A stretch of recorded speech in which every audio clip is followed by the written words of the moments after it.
Let's finish strong. Let's finish strong, baby. Let's not be goats in a bad way as we do the goats in a bad way draft. You're up. No, I won't be goats in a bad way. All right, so the first thing is Jerry, like where I was sitting, his box, the owner's box was right there. So they were, he was getting yelled at all night long, especially when the Cowboys were losing. Jerry's funny, too, because he likes to, be very subtle and give it back to the crowd a little, too. He's really good. He really is. At one point, Giants fans were talking to him. Cowboys had just taken the lead, and he was giving them the old, the pucker kiss. They're doing that. I mean, it was really funny. I had a fun time watching Jerry last night. All right, but either way. Did you heckle him at all? You could have yelled some things at him. I know. I didn't yell anything. I was nice. I tried to act professional, all right, and set a good example for my kids. All right, so first one, goats in a bad way. I'm going to a whole unit here, as you know I love to do, but the Washington Commanders offensive line. When you want to talk about sucky ducky, let's start with them for the week because that was sucky ducky. Poor Carson Wentz. Hey, I'd like to, show up my old team and, put on a good show here and stick it to them a little bit. He had no chance. He really did. It was constant pressure, constant stepping up in the pocket like you see here, never really being able to get in a rhythm or feeling comfortable in the game at all. So the Washington Commanders offensive line, stinky, horrible, poor Carson Wentz. Eagles had a lot of fun partying at Carson Wentz in this game. I said this yesterday. I thought it was funny after the game. Carson Wentz said it's not the offensive line's fault that he got sacked 9 times. Yeah, he's going to say that because he don't want to get sacked 18 times next week. Seriously, right. It could have been another handful of sacks for sure. Did not go well. I'm going to go with, and I don't know whether to say Jimmy Garoppolo or Kyle Shanahan, so I'll say both. Because, look, this whole roundabout, Jimmy Garoppolo's on the team, not on the team, is on the team. He missed all of August. As I said yesterday, he basically had a free gym membership with the 49ers organization. He was showing up, working out on his own, not connected to the team at all, not prepared at all. And he made some comments after the game suggesting that, even though he said these aren't excuses, he made all of his excuses as to why he didn't play well. So even though it looked like a stroke of genius when it all worked out and they didn't trade him and they kept him at a much lower contract, he's still not as ready as he would have been if they would have figured out a better plan before we got to this late August, whatever the hell they decided to do. But also, it's on Jimmy G. And Chris, we didn't talk about this earlier. We talked about some of his mistakes. Yeah. The one to me that was the killer, and this is the classic Jimmy G, not really obvious screw-up, but still a pretty big screw-up. On that 3rd and 3 play, where Deebo Samuel cuts to the inside, and he's open. Yes. In stride. He's gone. I don't know how far he goes, but he at least gets the first down and then some.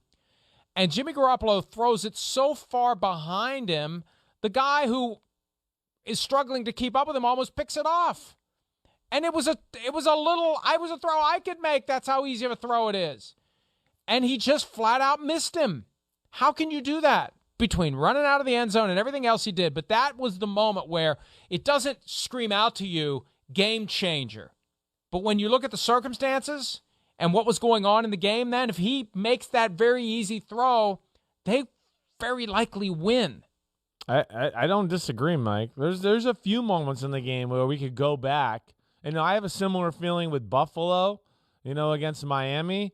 Certainly. Have a similar feeling with Kansas City. Could lay it out there and just go, look, they kind of controlled the game, and here's 6 moments where they're going to put the other team in a really tough spot, and it's going to be an issue, and they couldn't take advantage of it. And it wasn't just because you go, it was because of the other team and they made a great play or whatever. No, it was wait, like you're saying, here's a wide-open completion to the best receiver in football or one of the best receivers in football. All you got to do is just put it in the area code.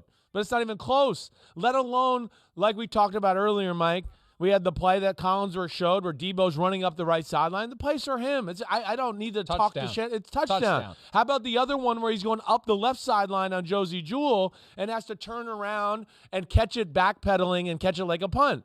Those are plays, touchdown. Right? People are going to look at it and go, well, that was a good completion. Look at his stats. And I'm going to go, no, that stunk. That should have been 70 yards and 6 points. And instead, it was nothing.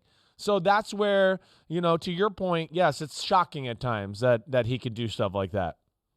Yeah, give me your next one quickly. All right, Mac Jones. Mac Jones. I'm going there. I feel bad because the guy got hurt, but Mac made some critical errors in the football game. He did a lot of good things, but the interception in the red zone, the interception down the middle to Josh Bynes at one point there were huge, big points of the game. The last one, I'm not going to put totally on him. He's got to press the issue, but just not used to seeing him be careless or a New England quarterback doing that for that matter.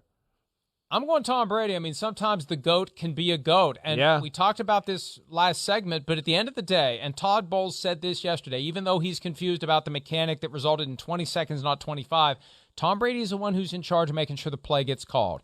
And maybe he flew a little too close to the sun on wings of pastrami by trying to get that thing lined up and decide which play. But you have to be aware of the ticking of the clock. And that was a game-altering decision and failure by him to get that play off. Sometimes the most basic things need to be taken care of, even by the greatest players of all time. Let's take a break. Round 3 of Goats in a Bad Way when PFT Live, presented by Google Pixel, continues right after this.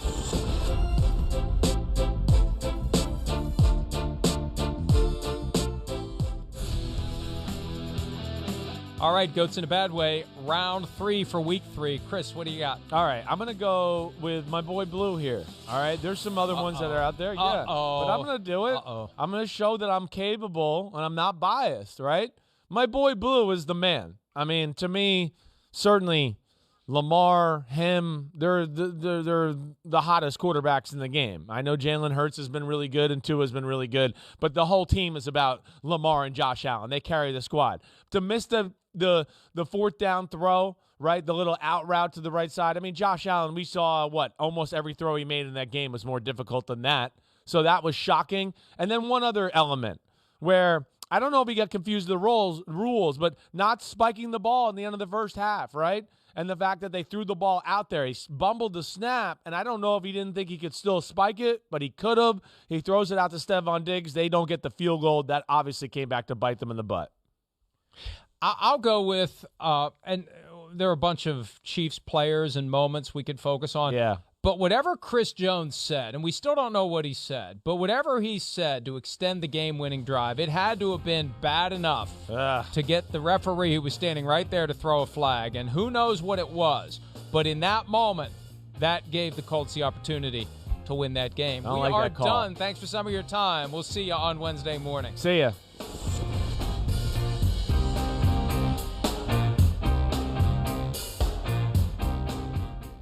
Hi, it's Mike Florio. Thanks for watching PFT on YouTube. Hit subscribe for the latest news and analysis from Pro Football Talk.